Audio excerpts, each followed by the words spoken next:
I'm talking about, with each of my guests, real life American culture. This is not some bloated, overproduced mass media conglomerate. This isn't even polished. This is raw. Welcome to Deep Americana. And we are recording. I'm Ray Carney, here for Deep Americana, and I'm here with Matthew Sullivan today, and we're going to talk about his experience in life and some other things here. Let's see. So, tell me about your life. You tell me that you've been bullied your whole life. What does that entail? What does that mean? I'm afraid you were going to be very general with your questioning. I mean, it's kind of a lot. Well, just tell us about what you're comfortable with talking about. Yeah, I mean, sorry, I'm just coming down from a cold right now, actually. That's okay. Ask me something specific. I will. Hold on. So, very much so. Didn't you have bouts with depression and things of that nature due to being bullied at your job and other places? Yeah, I mean, I'd say that's kind of an understatement. Then tell me about it.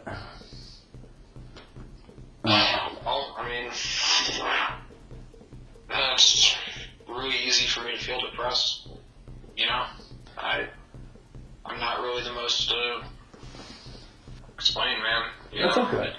That's okay. It's just, I get bullied. So, okay, let me be more specific. And I feel you on that. So, like at your job, I remember you were telling me about that you're at the post office, and that it took some time to get hired on, and the people that were temp got screamed at, yelled at, bullied, with no repercussion, right? Right. Well, I mean, you basically, you start out as either an assistant. If you're going to be a carrier, you're going to be an assistant carrier, which basically, you're still going to be coming in at, the regular times that all the other carriers come in, because that's when we're at least pretty close to those times. Right. But, I was a clerk, and so they have full-time clerks, and then they have the part-time, they call them PSCs, and that's what you start out as. And basically, you have to be a PSC until a process occurs in their system where they have an official open position in the system for that location that you're working at, and until someone's able to fill it, or until no one fills it from who's like a regular or anybody from any other part of the country that can see the job listing online doesn't want it, then they pass it down to the PSEs.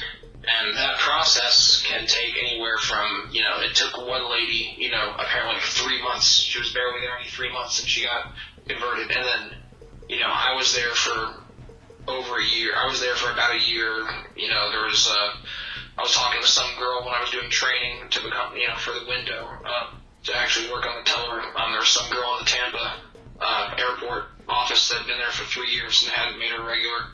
And, the worst part about just not being a regular is the hours. It's mandatory 10 to 12 hour shifts.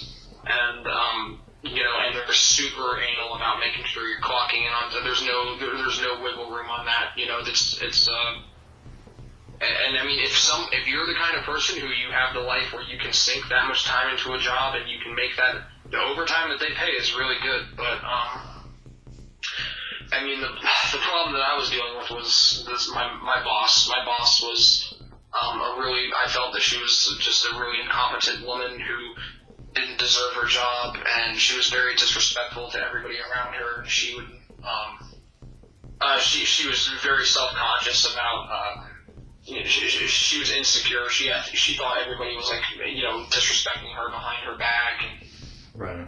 And projecting all those insecurities onto everybody around her, and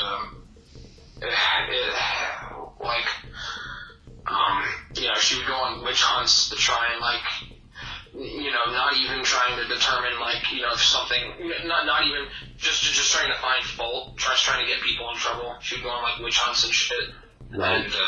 and wasting everyone's time. She would waste time. I mean, I was there for like I said, a year, and pretty much every day I was there for like 10 to 12 hours, and it was. I had to spend so much time just pushing my feelings aside because, I felt so powerless. And it's like, I live alone, and before I was, living alone, I was living with my mom and my stepdad, and they don't really they pretty much live their own life, and they wanted me to get out of their house as quickly as possible. So I've, just been, just dealing with all this shit pretty much on my own, since it's been happening. Fucking.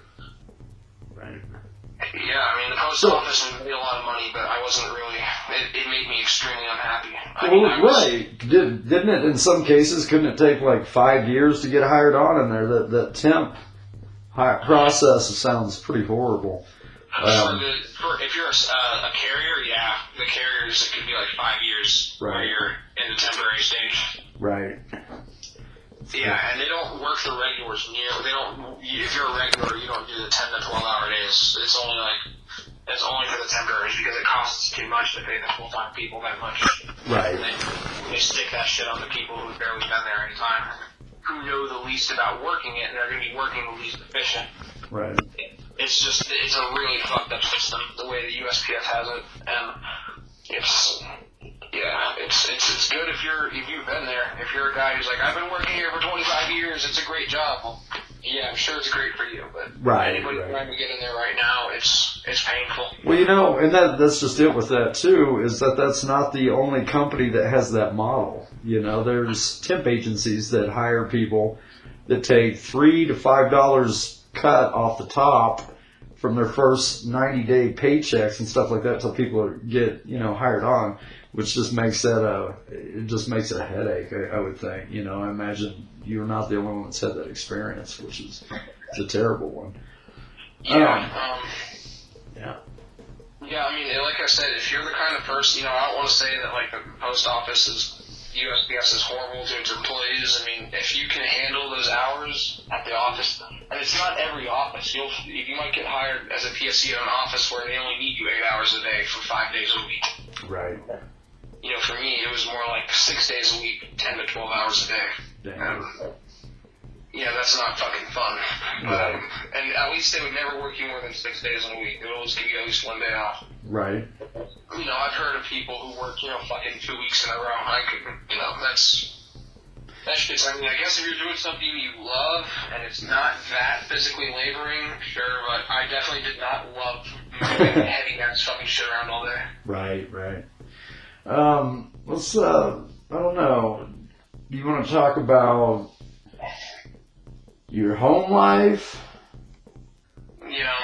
My dad has a pretty good job and made pretty decent money. He was, he had a 6-figure salary, a pretty, in the door 6-figure salary, but, he was an alcoholic and very, very tolerant, very, very short-tempered, person, very, very fucking lazy. He had, very, very little sense of ownership, in my opinion, for his family. And he liked to run away from battles. He didn't like to argue. He would rather, shut somebody out than try to, solve an argument, really see things through with somebody. So, he, most of the times, he'd go to work, he'd work a 9 to 5 job, he'd, come home probably for, an hour and a half, maybe 2 hours, and then he would go out to the bar and spend the rest of the night out there and come home late, and he pretty much lived his life like that. And how did that make you feel? Well, not too good. Right. It would have been nice if it would have been nice to,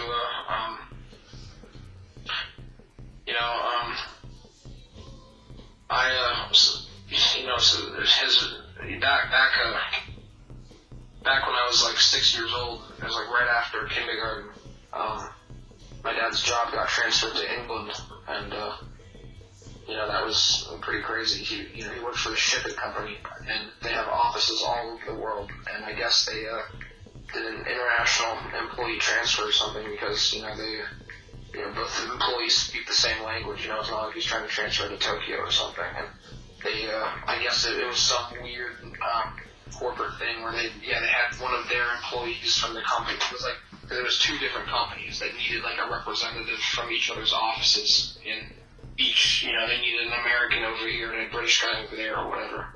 So my dad was that, and but yeah, I mean, I'm remembering when I was living over there. There was a time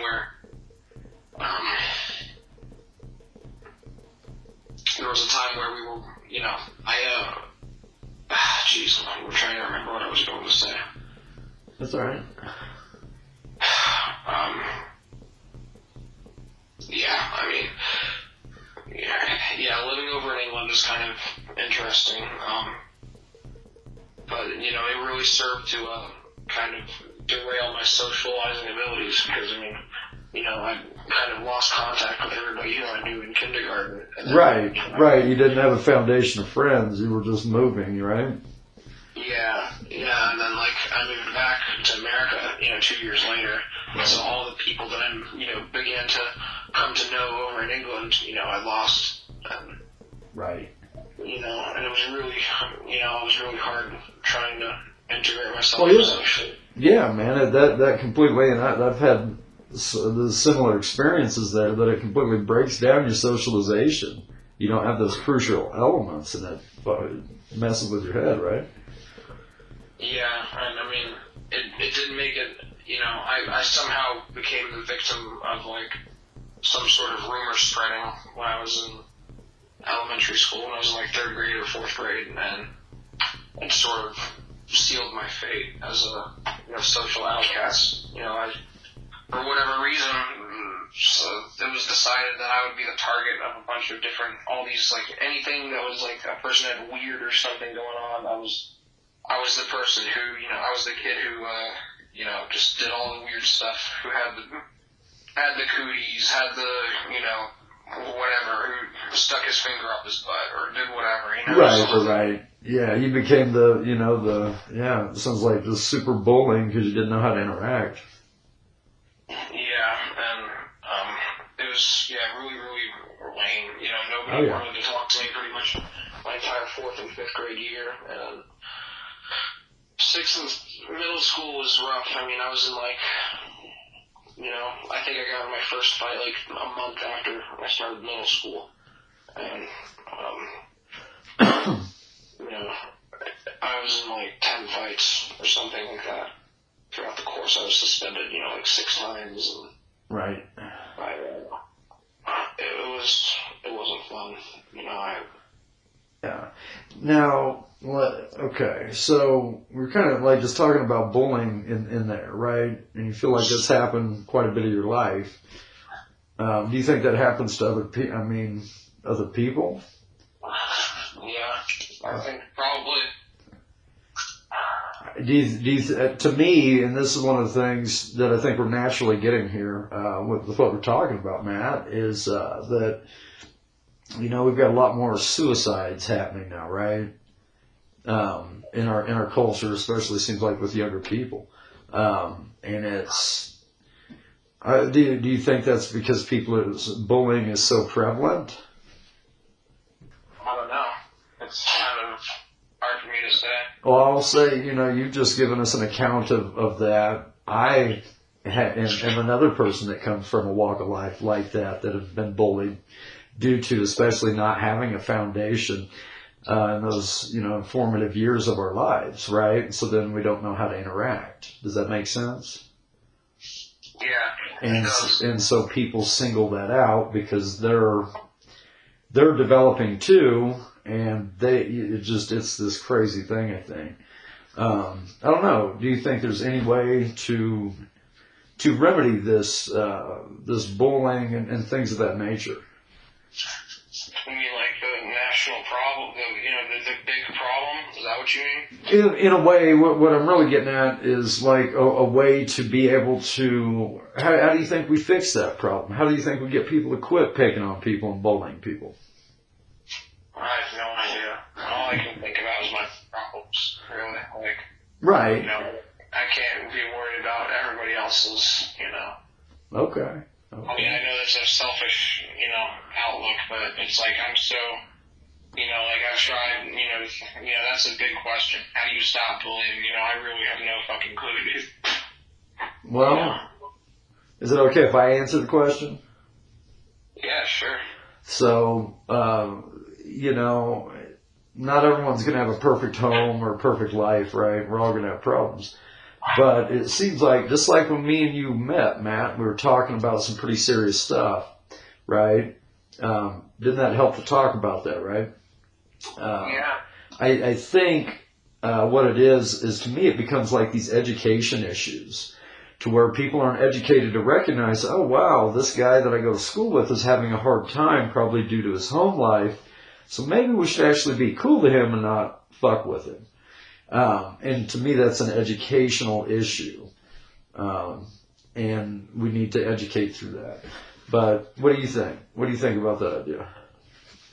I mean, that makes sense to me. That's the most logical answer, I guess. I mean, yeah, that makes sense. Now, I can't tell you how we get everything around to that. Well, how do you view, like, the problem with homelessness?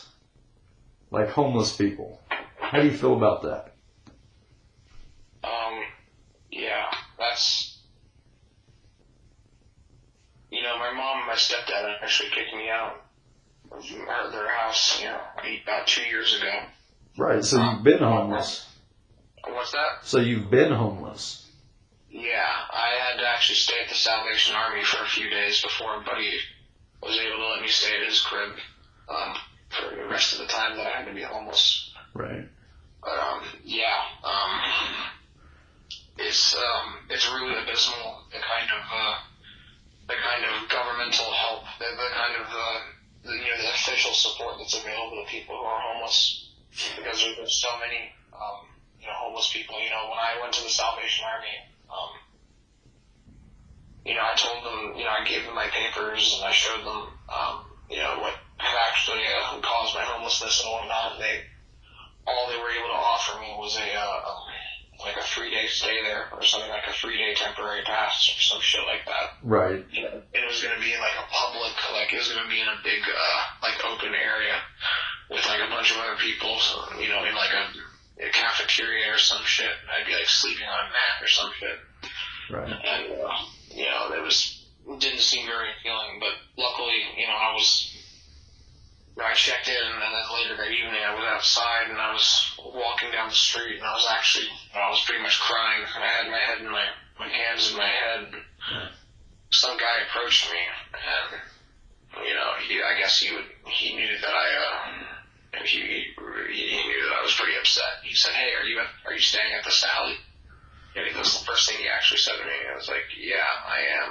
I was alright." I told him I was checked in. I was supposed to, but Right. And he was like, "Oh, well, what did they do?" And I told him, how they gave me the 3-day pass for the, staying in the gymnasium or the cafeteria or whatever. And he said, "Well, I stay in an extended stay room, and I have a cot and a bed, and I stay with a few other people in bunk beds. But we have an extra bed that you can probably use. I could probably get you in there pretty easily as long as you actually have the service point card for the Salvation Army and shit." So that was pretty cool. He let me stay in that secret room, in a special room, where they had cots and whatnot, and a nice little shower and a bathroom and whatnot. And Hey, that's pretty valuable. yeah, that was really sick. That made things a lot easier. But I was really, really depressed. I was really upset. I was like sobbing as I was walking down the thing. Well, yeah, man. Think about like our culture defines that if you're homeless, you have screwed up. What we don't define, and I wonder if you can attest to this with like homeless people, what we don't define is to survive that way, you don't have any income, you have to be pretty smart. And just as you're talking about, you have to be really adaptable, right? Okay. So, I'm going to ask you about, so through like creativity, how do you feel about do you feel like creativity can help with like not only mental problems but physical elements and things of that nature. I'm talking about everything from music to art to things of that nature. What do you think about that? Yeah, creativity is a pretty good feeling. I mean, yeah, music is really like one of the few things that makes me feel good about myself and just makes me forget. It's one of the few. Music is one of the few things that, like, I was thinking about this today. It's one of the few things that actually makes me feel like a normal person. Especially when I listen to, some really good music. It's one of the few things that just makes me feel like I'm not some weird, like I just belong. Like I'm just part of like a normal existence, like a harmonious, like, reality. I'm not a fucking, this weird person that nobody likes, that, I feel like I shouldn't exist at times. Music makes me, just listening, it makes me feel so fucking amazing and good. And, I mean, granted, lately I've had a lot of problems inspiring myself to be creative and play a little more guitar, but, like, I used to play a lot of guitar, man. When I was in high school, that was starting to play guitar was something that, I think my parents got me a guitar, cheap $200 Epiphone SG when I was like, sophomore year, and Christmas of sophomore year, I think. And after I got that was pretty much the only thing I'd come home from school and I would spend like 8 hours a day practicing. I would pretty much barely do just enough homework to get by and then practice guitar. No video games, no nothing, no fucking exercise. It's just playing guitar pretty much as soon as I got home from school, and I loved it. It was just an absolute, like, it completely engrossed my mind and completely, like, made me forget about everything that fucking sucked. It made me feel like I actually had a place, like I belonged to something. Playing guitar made me feel really, really, really good. Would you say that countered, like, some of the mental stuff you had going on? Perhaps. I mean, it's kind of hard to say at this point, but, perhaps. Right on, man. Well, right on. Well, I think we've covered quite a bit of stuff here. And I'm going to wrap that up. So this is Ray with Matt Sullivan, and we're going to call that one good. That's it. Thanks for listening to this episode of Deep Americana. Share with others. Tell your family. Keep talking to each other out there. Peace, love, and Guns N' Roses.